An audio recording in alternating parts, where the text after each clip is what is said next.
Entonces, bueno, a ver si iniciamos con la sesión. Kelly, buenas noches.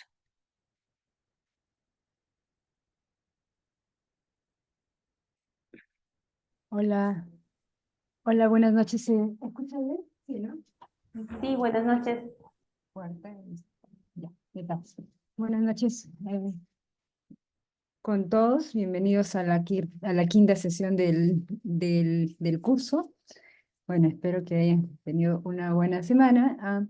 Y bueno, para comenzar, solo comentar que con esta sesión estaríamos terminando, digamos, las cuatro primeras sesiones que son más introductorias, digamos, más generales, y a partir de la siguiente sesión ya estaríamos viendo, digamos, como temas o casos específicos de estudio, ¿no? En la siguiente sesión del jueves ya vamos a ver en específico el análisis de los barrios populares, asentamientos informales, ¿no? Que de hecho va a estar muy vinculado con el tema que ustedes van a estar realizando en la parte práctica, ¿no? Y así en las siguientes sesiones que nos quedan vamos a ir tocando así como temas claves, ¿sí? Para contextualizar. Entonces, sin más, bueno, voy a compartir la pantalla. María Lucía, una consulta. En esta clase nos vamos hasta el receso, que sería un favor. Creo que no tengo la opción de compartir pantalla. Todavía Y no puedo. ahorita te la paso, ya está. Sí, Ujú. si es posible poder quizás salir antes de las 8, quizás unos 5 minutitos antes de las 8, para poder empezar 8:05, no, 8:10 a más tardar en la parte Ujú. práctica. Ya, perfecto. Ujú. Sí, ya puedo compartir. Es- Ujú. Me avisan si es que ven, por favor. sí, sí se ve. Ya, ahora sí.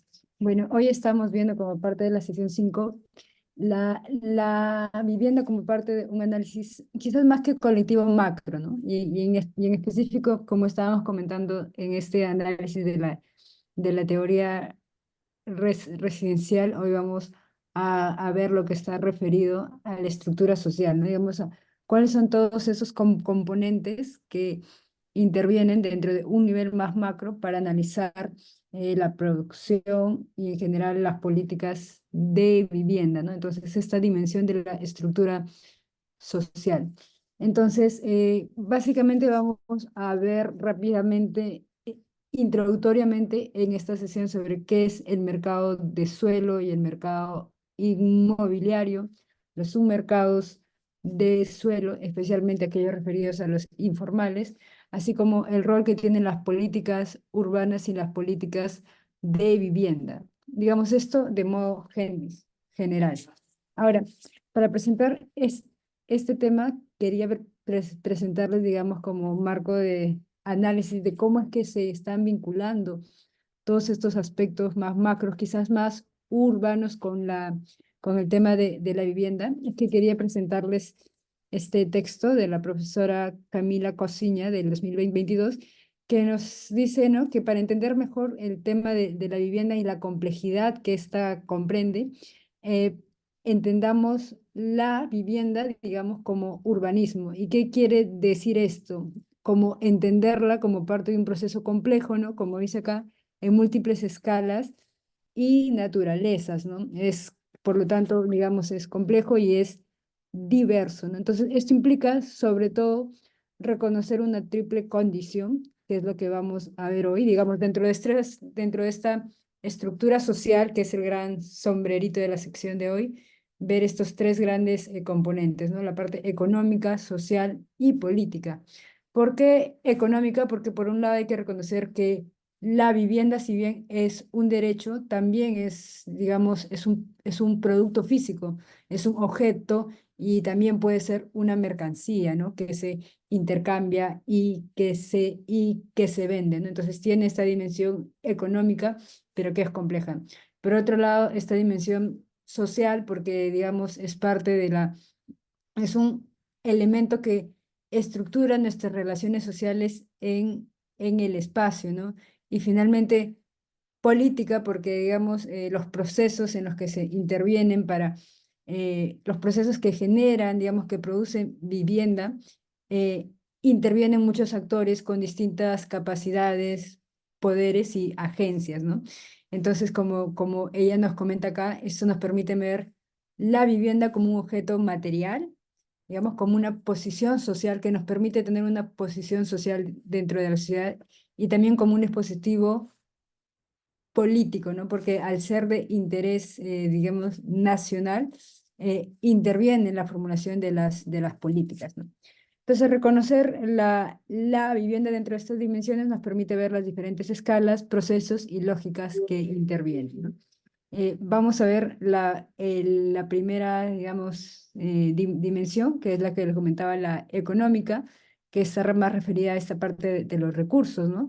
Y como decíamos, esta vivienda como un indicador de la productividad y un activo, pero que a su vez tiene esta otra cara, ¿no? De ser reconocida como un derecho, ¿no? Como un derecho básico en algunos casos, pero que sin embargo también es un bien, es una mercancía, ¿no? Y eso, digamos, le da la complejidad a este mercado de suelo, porque por un lado tienes que, digamos, asegurar el acceso a un recurso básico, pero por el otro lado se busca promover la competitividad de estos mercados, tanto el del suelo como el mercado inmobiliario que está referido más que todo a la producción de la vivienda, ¿no? Entonces hay una tensión entre, por un lado, regular el interés, digamos, del bien común, ¿no? El interés social y por otro lado más es el interés del mercado, ¿no? Y en ese sentido, eh, ¿cuál es el elemento clave? El elemento clave es el suelo.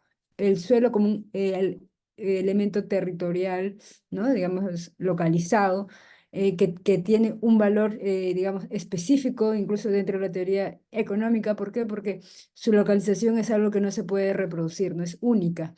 Y al ser única, tiene, digamos, valores especiales y también hacen a este mercado, a diferencia de otros mercados económicos y otros sectores productivos, muy particular respecto a sus procesos y a sus valores, ¿no?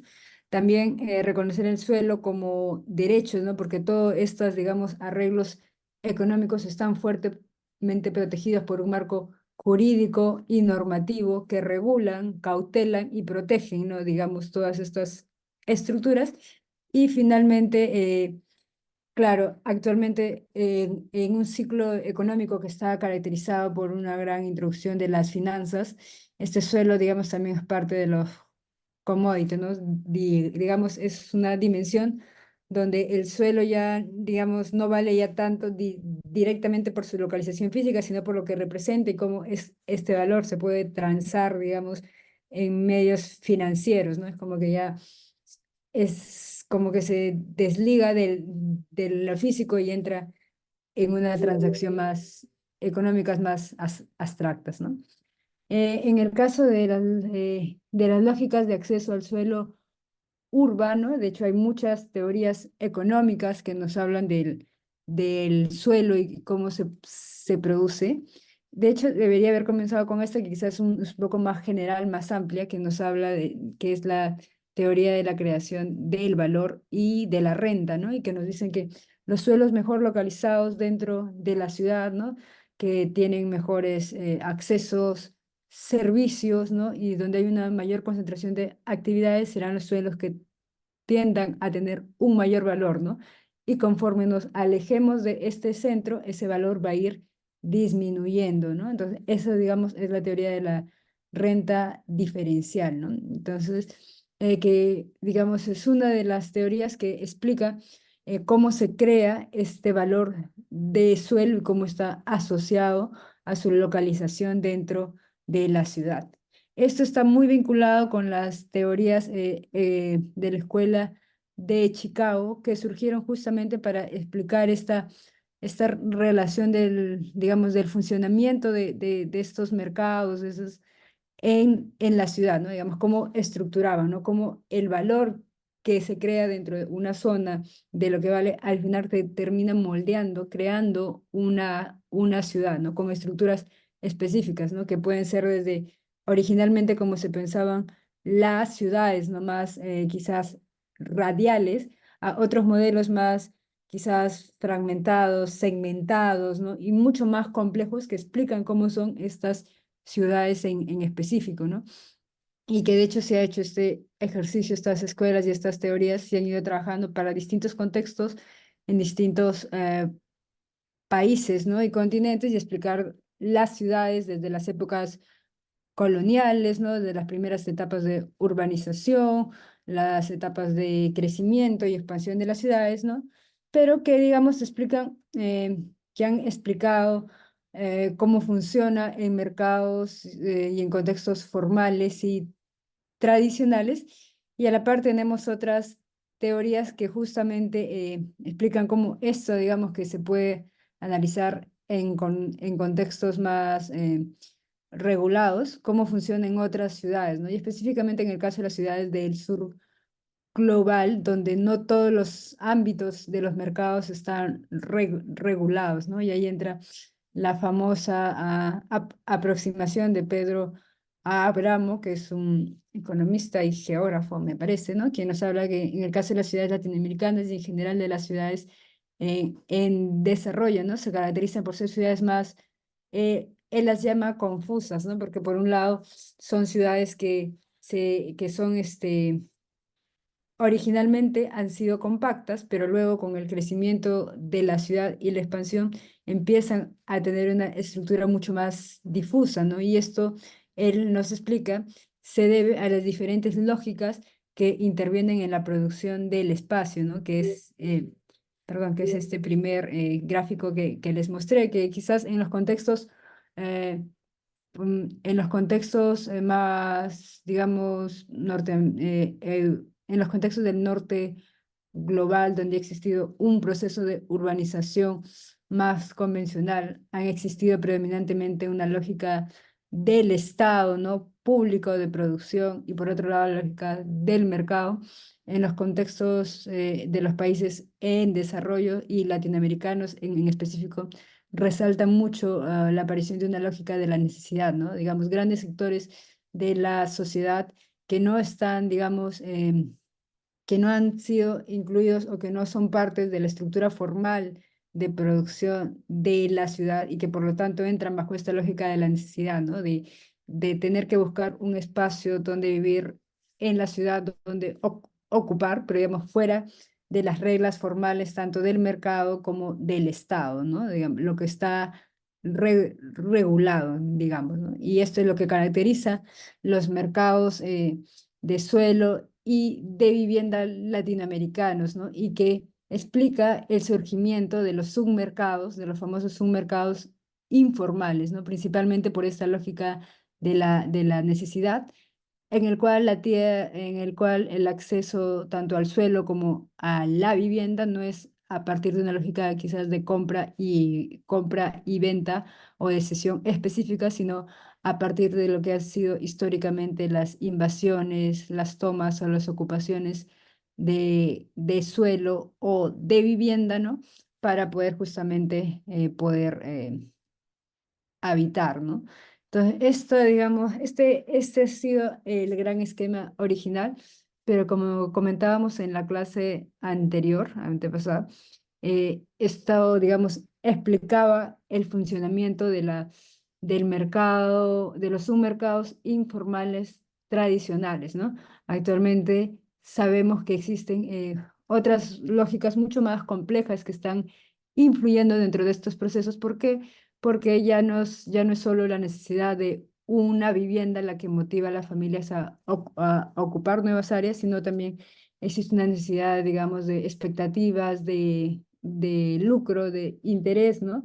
Y en algunos casos que ya colinda con lo delictivo, ¿no? Con lo ilegal, con lo que es mucho más ilegal en el sentido que intervienen economías ilegales como tal, ¿no? Tráfico de terrenos y otros, ¿no? Que ya no se pueden explicar solo por esta lógica de la necesidad y ni la falta de recursos para acceder a los mercados formales, sino que justamente son mafias y sectores económicos que obtienen una gran rentabilidad justamente por estar fuera de estos marcos regulados tanto por el Estado como por el mercado, ¿no?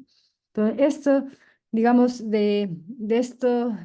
esto de modo general, muy esquemáticamente, nos hace una introducción a cómo se configuran o cómo se han conceptualizado los mercados de suelo y los mercados de, de vivienda, ¿no? Estos mercados de suelo también están determinados principalmente por las decisiones de localización residencial que toman las familias, ¿no? Para decidir justamente dónde vivir, ¿no? Y es justamente estas características las que determinan cómo es que se hacen estos estudios, que ahora les voy a mostrar algunos ejemplos muy esquemáticos, pero ya en las siguientes sesiones, cuando veamos casos de consolidación o casos tanto de los asentamientos informales como de los procesos, entre comillas, formales, vamos a ver en específico cómo se estudian estos casos, ¿no? Entonces, por un lado, cuáles son, digamos, características físicas, ¿no? Como cualquier persona, ¿no? Cuando va de decidir dónde vivir, probablemente ustedes lo primero que pregunten, ¿no? Es el tamaño de estas viviendas, ¿no? La calidad, sus expectativas, ¿no?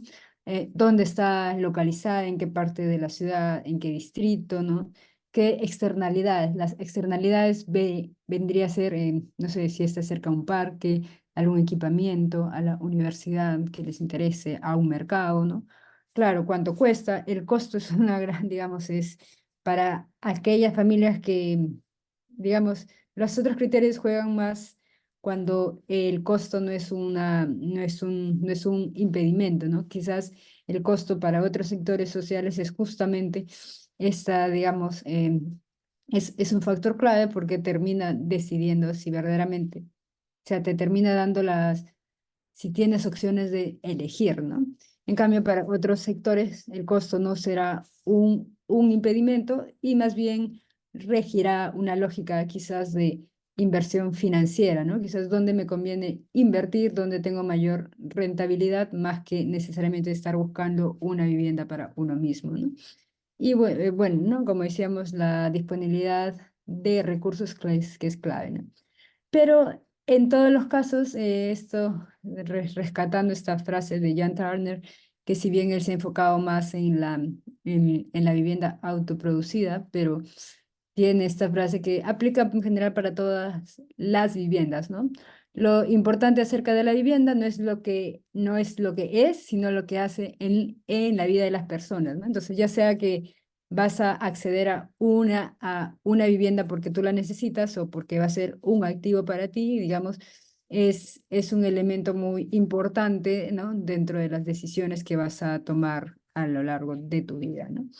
Entonces, estas decisiones de localización residencial, que pueden ser a nivel individual, personal, están influidas por un contexto mucho mayor, ¿no? Donde justamente hay y que, digamos, impactan también en la configuración de los mercados, ¿no? Que vendrían a hacer eso, justo como comentábamos, ¿no? Las características físicas, que vendría a ser qué es lo que el mercado está ofertando actualmente, ¿no? Quizás hay una tendencia de departamentos de una sola habitación, pero yo busco algo de tres, ¿no? ¿Dónde se construyen más casas? ¿Dónde es más departamentos? ¿No? ¿En qué áreas de la ciudad? De acuerdo a los estudios económicos que hayan hecho las inmobiliarias, determinarán, ¿no? Dónde, digamos, sus números cuadran y qué tipo de oferta pueden ofrecer, ¿no? Como decíamos, la localización específica dentro de la ciudad en el sentido es que, por ejemplo, si se anuncian proyectos dentro de la ciudad, ¿no? Por ejemplo, la estación del tren y todo eso, al saber que va a haber un área o un sector de la ciudad que esté mejor conectada, pues va a generar expectativas, ¿no? Dentro de todo ese barrio o dentro de todo ese eje, ¿no? Esto, claro, también está condicionado por el ingreso de los habitantes, probablemente en ciclos económicos donde hay un mayor eh, crecimiento, los hogares, las familias, por ende, tienen más ingresos y probablemente se sientan en mejores condiciones para comprar o adquirir una vivienda como tal, ¿no? Como menciona en específico, el surgimiento de las clases medias con su poder de compra, ¿no? Y esto está muy vinculado a la posibilidad de acceder al crédito hipotecario, ¿no? Especialmente si estamos hablando del mercado formal, ¿no? Mercados formales de suelo y de vivienda, ¿no? Porque ya sabemos que en el caso de los submercados informales, estos surgen justamente entre ese desencuentro de estos mercados de poder atender las necesidades de los sectores socioeconómicos, de los estratos socioeconómicos más bajos, ¿no? Que no pueden acceder a estos requisitos, ¿no? Otros aspectos también tienen que ver con los cambios demográficos y culturales, ¿no? Las migraciones, la concentración de población dentro de una ciudad influye, ¿no? Para ver si existe una suficiente oferta o no dentro de la ciudad. Las opciones residenciales variadas, más que todo esto para ciertos estratos, ¿no? Donde es básicamente por preferencias, ¿no? Digamos, gente que quiere vivir en zonas residenciales, ¿no? Con mayores servicios, en cambio gente que prefiere vivir en el centro de la ciudad y privilegia otros factores, ¿no? Entonces, cada distrito, cada zona, cada área ofrece distintas características que también son valorizadas y hacen parte de las decisiones residenciales.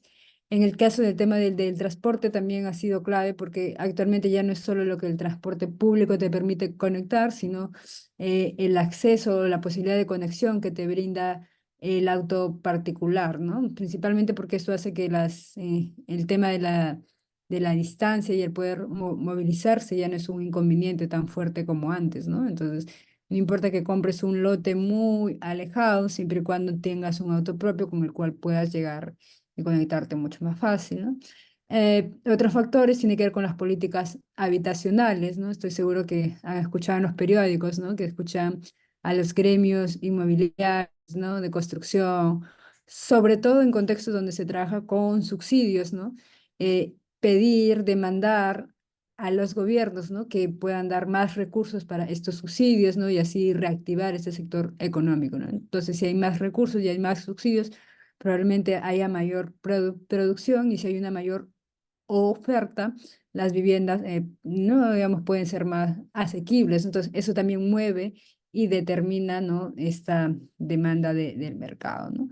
Las condiciones de desarrollo del mercado inmobiliario también, ¿no? Ver si este sector económico, digamos, está en la capacidad de atender a toda esa oferta, ¿no? Si existe la suficiente, digamos, respaldo financiero para producir tantas viviendas, si es que está desarrollado como tal, si existen las reglas del juego, las condiciones legales que permitan como tal que aparezca un mercado inmobiliario, ¿no? Y considerando también los ciclos económicos, ¿no? Porque no es lo mismo producir viviendas en ciclos de recesión, de crisis económico, que en otros donde hay mayor prosperidad, ¿no? Entonces, todos estos, digamos, factores influyen, como pueden ver, en las decisiones de localización residencial, ¿no? Que pueden tener las familias a nivel individual y que las vinculan justamente con estos procesos macros, ¿no? Que es justamente ver dónde vivir y también, digamos, cuándo y en qué momento podrías acceder a esas posibilidades, ¿no? Entonces, en específico, estamos hablando entonces de dos mercados de suelo, ¿no? Perdón, de dos mercados, tanto el de suelo y el inmobiliario, que hace referencia a la edificación, ¿no? Y en este, por ejemplo, y en este curso que es el análisis espacial de la vivienda, ¿qué es lo que podemos ver cuando analizamos el mercado de suelo en específico? Pues principalmente, por ejemplo, la distribución espacial de este mercado de suelo, ¿no? ¿Dónde y cómo están viviendo? ¿Qué sectores sociales? ¿Cuál es el valor? ¿Cuál es el precio? Digamos, todo eso que se puede localizar en el espacio, ¿no? Y al momento de hacer estos análisis, poder identificar cuáles justamente son esos factores que influyen en el valor de estas viviendas, ¿no? Probablemente en función de dónde está localizado ese suelo, de los servicios que tengan, ¿no? Y digamos, todo eso que se pueda mapear y a partir de eso también poder determinar cómo así, digamos, todos estos factores luego son transformados y se pueden determinar qué tipo de precios y rentas se obtendrán por este tipo de operaciones e intervenciones, ¿no? Así como también identificar, digamos, qué tipo de patrones de ocupación o espaciales se están generando por este tipo de negocios y desarrollos en específico, ¿no? Ahí es algo que ahora lo vamos a ver, pero esto es algo que los estudios de mercados de suelo, ellos, por ejemplo, determinan, ¿no?, estas tendencias, ¿no?, de precios, rentas, y nosotros a nivel urbano vemos después cuál es el resultado de todos esos, digamos, desarrollos económicos, ¿no? Ya sea que se produzcan, por ejemplo, ¿no?, más conjuntos inmobiliarios, ¿no?, más condominios cerrados, más urbanizaciones de playa, tantos subtipos que salen a partir de la existencia de una demanda y oferta específica, ¿no? Y claro, como decíamos, esto está relacionado con las características y necesidades de ese hogar según sus preferencias y sus condiciones económicas, ¿no? Y en específico esto, por ejemplo, ¿cómo se puede hacer, cómo se puede analizar? Por ejemplo, en los estudios de mercado de suelo se trabaja mucho con los mapas de calor, por ejemplo, del valor de suelo, del valor de la vivienda por metro cuadrado, ¿no?, de precios. Eh, Muchos de esos mapas que los mostré en la primera clase, si se acuerdan, en la sesión. Entonces, digamos que todos estos valores es algo muy bueno, como todo es, digamos, cifras, números, se puede espacializar y podemos ver los resultados. Y lo mismo se puede hacer para los submercados de suelo, ¿no? Que, digamos, la complejidad que tiene de trabajar con los submercados es que justamente por ser mercados que están fuera de lo reglamentado, de lo regulado, la disponibilidad de información es mucho más difícil, ¿no? No es como encontrar un buscador o un gremio en específico que hace estudios anuales y que tiene cifras un poco más exactas, porque en estos mercados son muchos actores donde se anuncian probablemente si ustedes van en la calle a ciertos sectores, a boca en el barrio, en tal sector, ¿no? Entonces, este tipo de estudios tienen otras metodologías, sobre todo más cualitativas y un poco más de muestreo de datos cuantitativas, porque el acceder a la información es difícil por su propia naturaleza de ser submercados y en muchos contextos informales, y peor aún si son ilegales, ¿no? O sea, es un tipo de información mucho más compleja, ¿no? Y por eso la mayoría de los estudios cuando trabajan estos temas se enfocan más que todo, sobre todo, a las causas de origen, ¿no? De por qué se dan, tratar de localizar en ciertos sectores, ¿no? Caracterizar, ¿no?, si ese es un mercado de compra y venta o es de alquiler en específico. Ya, en el caso de los submercados de suelo, pueden ser submercados de suelo de dos tipos principales, de compra y venta o de alquiler de las viviendas. Eso sí lo queremos caracterizar en función principalmente del tipo de transacción que hay, ¿no? O del tipo de tenencia. Esos son los principales. Y estamos hablando de los submercados informales, ¿no? O sea, mercados formales, informales, y entre los mercados pueden ser de compra y venta o de alquiler, ¿no? Estos submercados informales también tienen patrones espaciales, ¿no? Como en el caso, por ejemplo, que mencionábamos, eso de urbanizaciones cerradas también, más dispersas, lotizaciones informales, ¿no?, que se pueden ver sobre todo en las periferias de las ciudades, o inclusive, por ejemplo, el caso de los tugurios que están en el centro de las ciudades. Esos son también, de cierta manera, submercados informales que han surgido históricamente dentro del centro de la ciudad, ¿no? Que tienen estos patrones también espaciales específicos, ¿no? Una alta densidad, son viviendas muy precarias, con pocos servicios, ¿no? Que justamente tienen esta característica por buscar la mayor rentabilidad posible, ¿no? Luego también se enfocan en caracterizar esta demanda, ¿no? ¿Quiénes son los que están accediendo a este mercado, ¿no? ¿Por qué? ¿Qué estratos? ¿Cuánto es lo que pueden pagar? Y al igual que en el mercado, que en los mercados formales, ¿no? Ver dónde se localizan, ¿no? Y dónde están. Acá en estos casos es mucho más difícil trabajar, como digo, la información de los mapas. Casi siempre escogen un caso de estudio y haces levantamiento de encuestas para identificar zonas. Puedes de ese sector sí sacar, también se pueden hacer mapas de calor, pero a lo que voy es que el muestreo no es tan significativo como en el caso de los mercados formales, ¿no? Supongamos, en el caso de un mercado formal hay muchos anuncios, está todo registrado, visible, y tú puedes tener de un mismo distrito, por ejemplo, ¿no? 250 anuncios. Pero si hay un submercado informal, probablemente los anuncios no están tan disponibles y si encuentras solo son, no sé, 30 carteras, ¿no? Entonces como que la muestra no es tan significativa, ¿no? Entonces haces esas observaciones. Eh, Ejemplos, ¿no? ¿Quiénes hacen los estudios de los mercados formales? Principalmente, por ejemplo, acá, como el caso de Capeco, que hace estudios es interesante, ¿no? Porque ellos, como entienden, tienen es parte de un sector económico.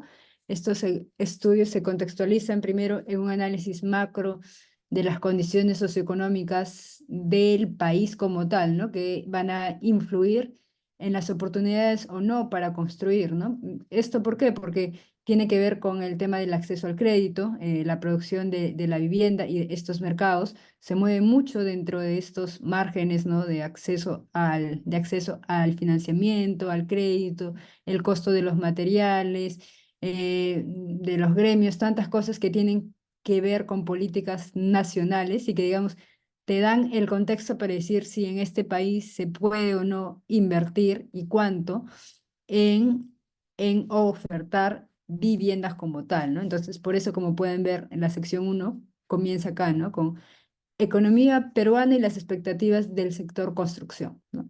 Porque ahí aborda la escala de la macroeconomía de la vivienda, ¿no?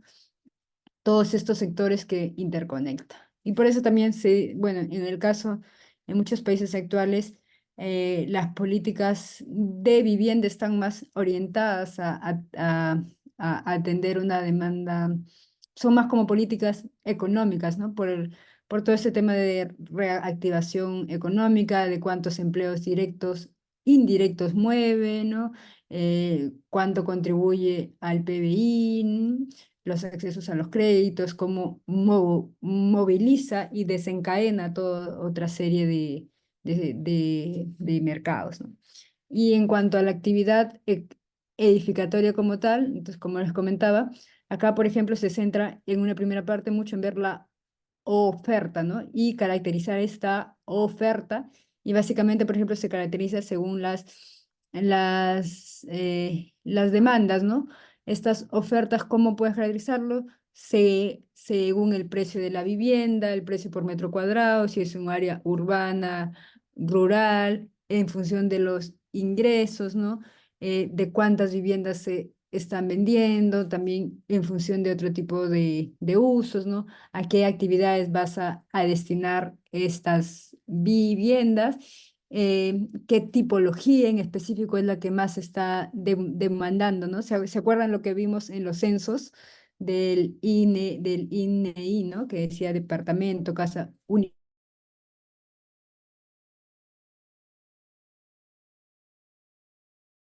No solo, digamos, qué es lo que puedes pagar, sino también qué es lo que están demandando, ¿no?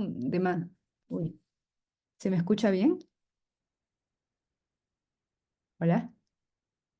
Ahora sí que Ah, ya me salió el anuncio de la conexión inestable. Disculpen. Y bueno, como decíamos, en el caso de la oferta, y ahí de acá es donde provienen estos datos muy interesantes. Estos estudios nos dan justamente mucha información, por eso, ¿no? Donde podemos ver los valores por metro cuadrado de distintas zonas, cuánto se está construyendo, ¿no? Cuántos departamentos, cuántas viviendas, a qué velocidad se están vendiendo, cuántas están ocupadas, cuántas no están ocupadas y, digamos, toda una serie de indicadores relacionados con este mercado, ¿no? De acá, de este tipo de estudios es donde provienen los famosos, no sé si han escuchado, por ejemplo, estos criterios que usan las inmobiliarias, ¿no? Lima Top, ¿no? Lima Top, Lima Moderna, ¿no? Porque utilizan nombres para indicar qué sectores de la ciudad tienen un mayor valor del suelo respecto a otros, ¿no? Y como decíamos, también no solo ven la oferta, que es qué es lo que se está construyendo actualmente, sino el lado de la demanda, ¿no? ¿Cuáles las características de las familias, de los hogares que están demandando una vivienda como tal, ¿no? Principalmente, ¿a qué va referido esto? Bueno, a sus condiciones, a sus características socioeconómicas, a las condiciones habitacionales, es ver actualmente qué condiciones ya están viviendo, ¿no? Qué es lo que están demandando en el sentido de si van a poder o no acceder sobre todo al crédito, ¿no? Cuánto gastan, cuánto estarían dispuestos ellos a gastar en una vivienda, en qué modalidades, ¿no? Ya sea si deseen comprar o deseen alquilar, ¿no? Cuánto pueden permitirse ellos en función de estos objetivos gastar, ¿no? Y en función a eso es que ellos determinan algo que es este criterio que se llama demanda efectiva, ¿no? Digamos, del 100% que es un demandante de vivienda que necesita una vivienda, la demanda efectiva es solo aquel sector de toda esta demanda que efectivamente va a poder, digamos, cumplir con los criterios para acceder a este mercado, ¿no? Que en este caso sería solo aquel grupo que va a poder pagar o alquilar, no sé, esta vivienda en específico, ¿no? Es el grupo que tiene los recursos, que si tú le dices, mañana tú podrías comprar una vivienda, sí, mañana yo puedo comprar una vivienda. Entonces tú eres parte de la demanda efectiva, ¿no? Por eso es que esta cifra de la demanda efectiva es muy útil para los desarrolladores inmobiliarios porque te permite ver cuál es el tamaño de tu mercado en específico, ¿no? Actualmente. O sea, por más que sean 100 personas las que necesiten vivienda como tal, de acuerdo a las características socioeconómicas, probablemente solo un 35%, por decir un ejemplo, sean los que sean esa demanda potencial o efectiva como tal, ¿no? Ahora, estos estudios no solo son hechos por los gremios, por los sectores, digamos, de construcción, sino también por el propio Estado, que justamente participa dentro de estos mercados por el medio de políticas e incentivos económicos, ¿no? Que son los famosos subsidios, ¿no?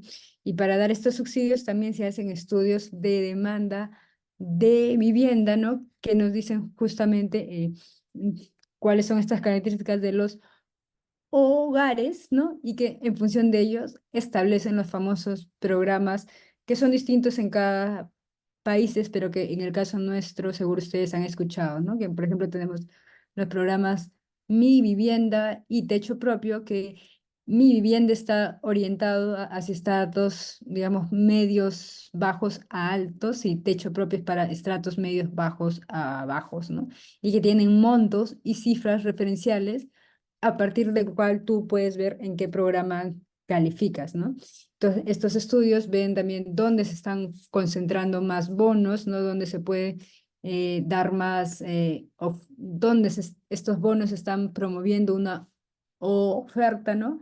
Y se hacen justamente para comparar en este mercado qué tanto, digamos, la producción privada más subsidio público están contribuyendo a atender esa demanda o esa brecha, ¿no? El famoso déficit habitacional, ¿no? Entonces, por ejemplo, acá pueden ver, ¿no? Dice, nosotros estamos cubriendo el 25-71% de este mercado, de esta zona, ¿no? Y estamos contribuyendo a producir vivienda como tal, ¿no? Entonces, estos estudios también son interesantes porque nos dicen un poco más de la acción pública, ¿no? Que justamente en el caso como el peruano, donde los mercados inmobiliarios todavía son, digamos, no son tan incipientes y están más consolidados, pero aún así requieren subsidios para alcanzar, digamos, cifras significativas. Es importante el rol que tiene el Estado en promover e incentivar estos mercados, sobre todo en un contexto en el cual, como en el caso nuestro, el Estado peruano ya no participa directamente en la producción de la vivienda, ¿no? No se genera o oferta, sino tenemos una política orientada hacia la demanda. ¿Qué quiere decir esto? Que básicamente se da el subsidio a las familias, ¿no? No se construye directamente. Y esto se puede hacer, digamos, todo lo que les he mostrado, esto tanto de Capeco como estos estudios del Estado, es para el mercado formal y para en el caso del mercado informales, como les comentaba, también se puede hacer, pero claro, son más cualitativos, ¿no? Y en ese sentido, en este caso son muy famosos los estudios del profesor Julio Calderón, que es uno de los principales estudiosos a nivel, digamos, del Perú, quizás también de Latinoamérica, que ha estudiado cómo se configuran estos submercados informales, ya sea de compra y venta o de alquiler, ¿no? Entonces, acá, por ejemplo, pueden ver, especialmente en los asentamientos informales, ¿no? Y que siempre lo caracteriza con algún tipo, ¿no? Por ejemplo, en este caso, en este estudio que les estoy mostrando, se centra en estudiar las transacciones inmobiliarias en asentamientos eh, titulados o no, ¿no? Digamos, poniendo eso como característica, ¿no? Para ver cómo está funcionando el intercambio, la compra y venta o el alquiler de la vivienda en asentamientos consolidados en función de su acceso a la tenencia o no, ¿no? Entonces, y así poder caracterizarlo, ¿no? Y caracterizar, digamos, as- así como los anteriores casos, ¿no? Cuáles son las áreas, cuáles son los tamaños, cuáles son los tipos de materialidades mucho más presentes, ¿no? Acá, por ejemplo, pueden ver, ¿no? Cuál es el área promedio de la vivienda, o en el caso específico puede ser de los lotes, ¿no? Si es un mercado, si es un submercado. Miren, pueden ser a partir de la tenencia, ¿no? Compra y venta o alquiler, o puede ser a partir de la tipología, un submercado de venta de lotes o un submercado de venta de casas, ¿no? Digamos, de acuerdo a cómo quieras caracterizarlo, ¿no? O qué es específicamente lo que vas a analizar, ¿no? Entonces, en este ejemplo, ven las áreas promedios, ven los costos promedios, el costo por alquiler también, el rango de precios, el precio de los inmuebles, en función de si están en áreas urbanizadas o no, o si es que, digamos, existe una mayor o menor institucionalidad o su localización respecto a la ciudad, ¿no? Así tenemos justamente, hay otro estudio que de cierta manera no es que estudia los mercados como tal, pero por ejemplo estudia digamos, uno de los resultados de la interacción de esos mercados, ¿no? Que en el caso peruano es el famoso fenómeno o el famoso proceso de la autoconstrucción, ¿no? Y justo esta semana salió este estudio de Grade que nos, digamos, trata también justamente de darle cifras, ¿no? Que es básicamente eso, ¿no? De dar cifras y localizar, ¿no? Y en este caso, ¿no? En específico, ¿qué áreas tienen estas viviendas autotraducidas, ¿no? ¿Cuántos pisos se está edificando? ¿Cuánto es lo que le está costando a las familias, según los diferentes estratos sociales, edificar estas viviendas, ¿no? ¿Cuánto están gastando por cada etapa, ¿no? ¿Cuánto gasta o cuánto se interviene, ¿no? Cómo es la calidad de estos procesos, y también inclusive este estudio tiene la cifra de cuánto contribuye el sector de la autoconstrucción a la economía nacional, ¿no? Ahí se lanzó la cifra de que representa aproximadamente 10 millones de dólares. Eso me parece que era como un 4% del PBI actual. Entonces, indicando que digamos, no sé si lo podemos denominar, su mercado de la autoproducción es también muy significativo, ¿no? Por la escala que tiene y por las dimensiones, ¿no? Y también tratando de localizarla, digamos, bajo ciertos criterios y con encuestas. Esto se ha hecho básicamente con... Este mapa se hizo revisando fuentes de datos oficiales, tanto del INEI como del censo, y luego se han hecho muestreos y encuestas específicas en ciertos sectores para luego tratar de, entiendo, extrapolar y crear este mapa como tal, ¿no? Y entonces, como pueden ver, para terminar, el tema de los mercados de suelo y su configuración, y también de los mercados informales, es un proceso, es bien complejo, por eso lo vamos a ver en las siguientes, en dos sesiones específicas, cada uno partido, ¿no? Una parte formal y el otro el informal, para ahí que podamos participar y ver así con más detalle, ¿no? Porque esta es una breve introducción. Y ya como cerrando, las otras dos dimensiones que esta autora que nos dice entender la vivienda como urbanismo, está la parte social y la parte política, que bueno, las voy a mencionar solo brevemente, porque es, digamos, como complementaria, ¿no? En el caso de la parte social, dentro de esta escala, es entender que la vivienda no es solo relaciones económicas, ¿no? Tiene que ver con la esfera del hogar y con las relaciones socioespaciales que estamos construyendo, ¿no? Y esto, digamos, tiene que ver con otra escala de este tipo de estudios más económicos, físico-espaciales, que se hace y que tiene que ver con cómo es estas condiciones están configurando un tipo de sociabilidad, un tipo de relación entre las familias, entre los barrios, las comunidades, ¿no?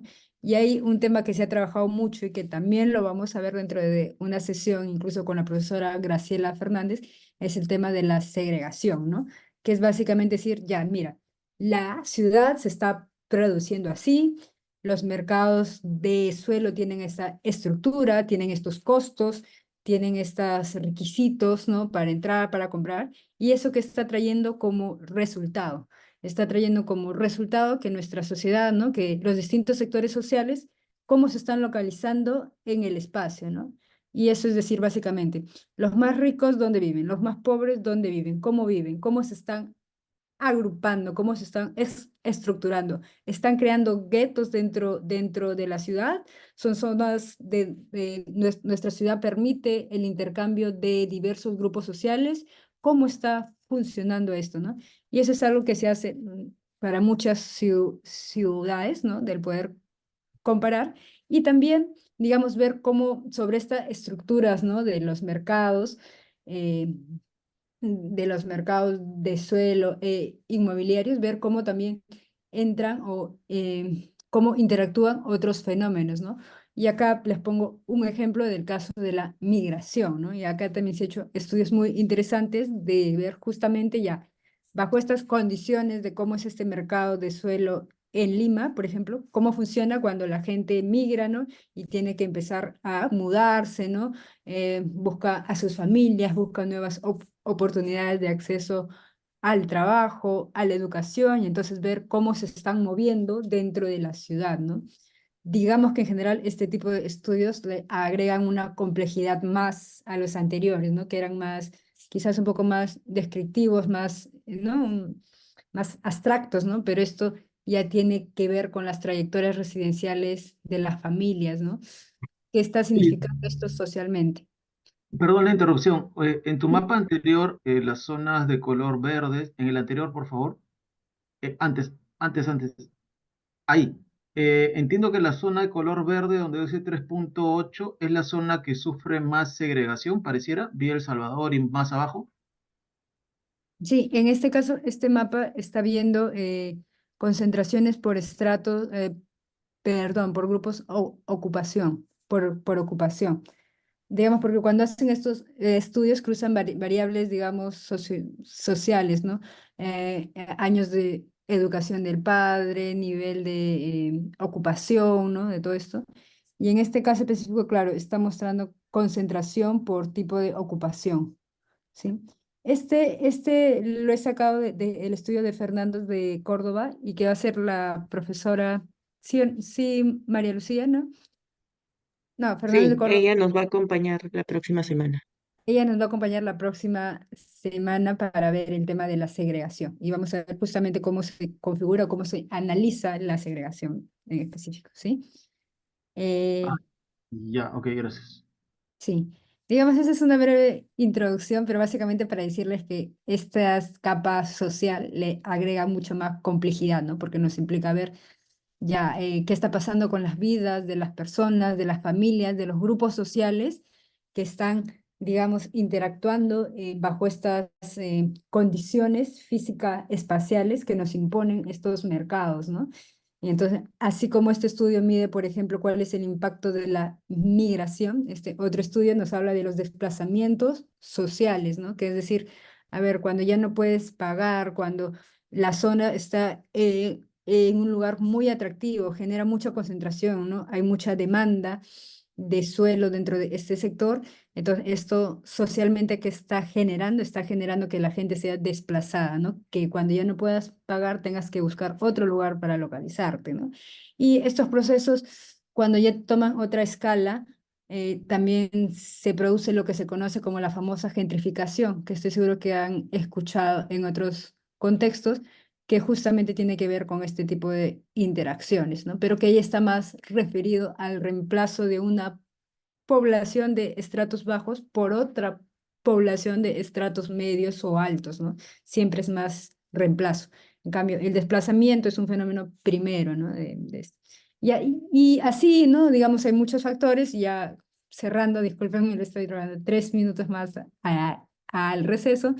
Y junto con estos factores sociales, también dentro de lo social tiene que ver cómo juega la normativa, ¿no? Porque la normativa también crea, digamos, estas líneas imaginarias, estas reglas de cómo ocupar el espacio, ¿no? Y por eso seguro que han escuchado a los que son arquitectos la relación que tiene que ver con la zonificación, ¿no? Y en algunos casos dicen, hay una zonificación excluyente, ¿no? Porque eh, determina que en ciertas zonas se puedan ocupar de ciertas maneras que hace que sean restrictivos para otros grupos, ¿no? Por decir un ejemplo, ¿no? Que en ciertos sectores se puedan construir solo viviendas de ciertas áreas, que bajo esas áreas, digamos, haría que sean muy costosas para otros grupos sociales, ¿no? Entonces, la zonificación y las reglas también inciden en cómo es esta interacción entre lo social y esto físico-espacial, ¿no? Esto también tiene que ver con los servicios y las infraestructuras, ¿no? Ver qué zonas tienen acceso a los servicios básicos, ¿no? Donde hay mejores colegios, donde hay mejores equipamientos, centros culturales y otros que no solo le dan valor al suelo, sino que justamente le dan calidad de vida urbana a estos sectores, ¿no? Y que justamente inciden en esto que comentábamos de segregación, desplazamiento, ¿no?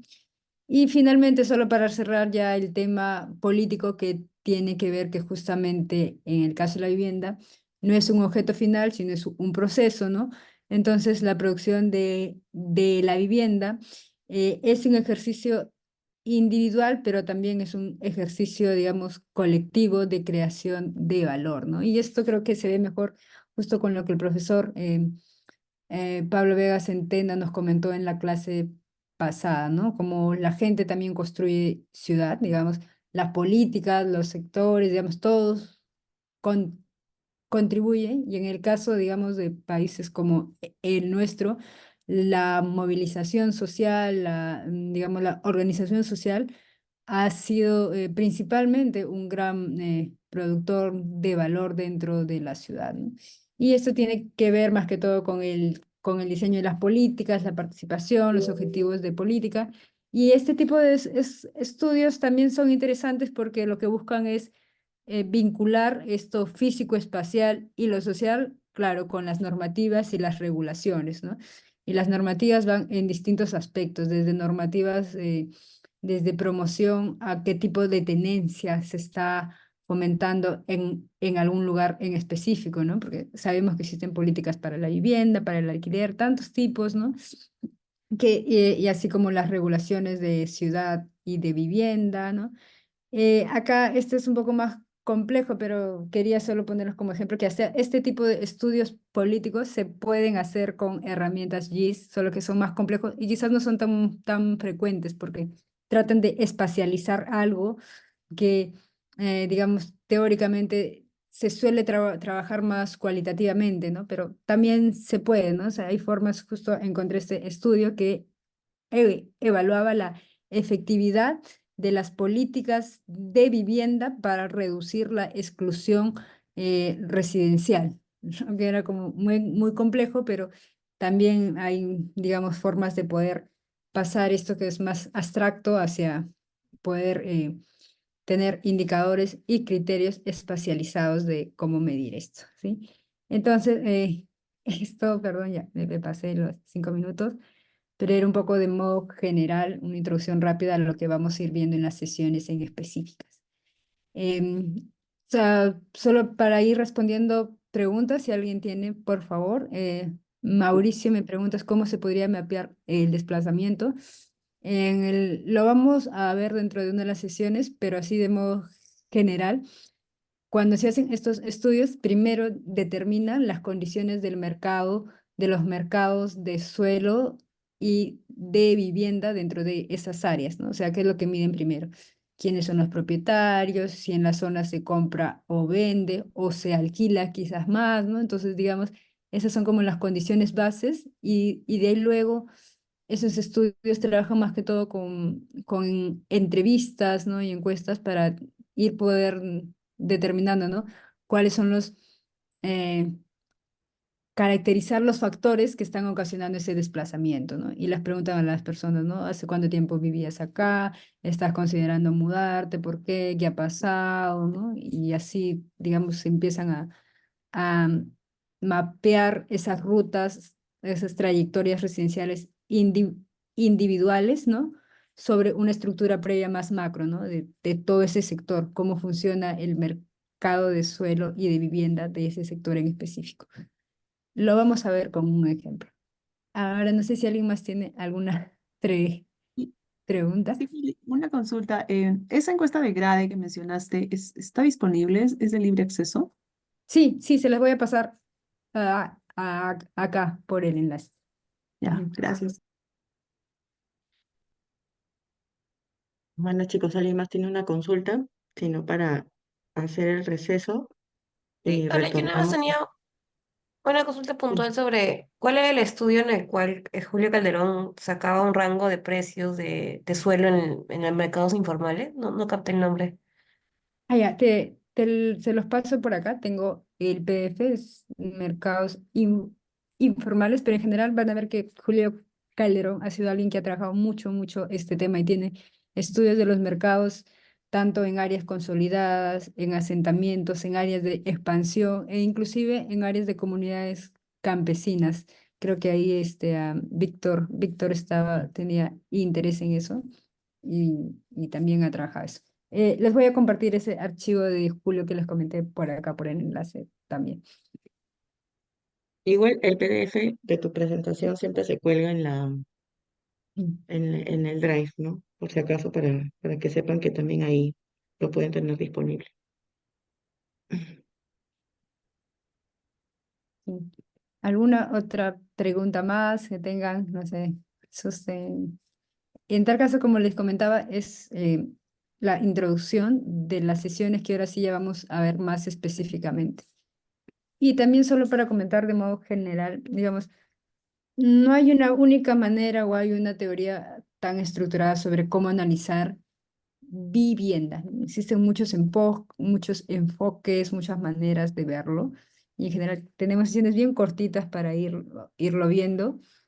Y es por eso que luego lo vamos a partir más en temas en específicos, ¿no? Pero digamos como que esto les permita ver el panorama general. Bueno, chicos, si no hay más consultas, entonces regresamos en 5 minutos. Son las 10, son 8:15, entonces empezamos con la parte práctica. Ok.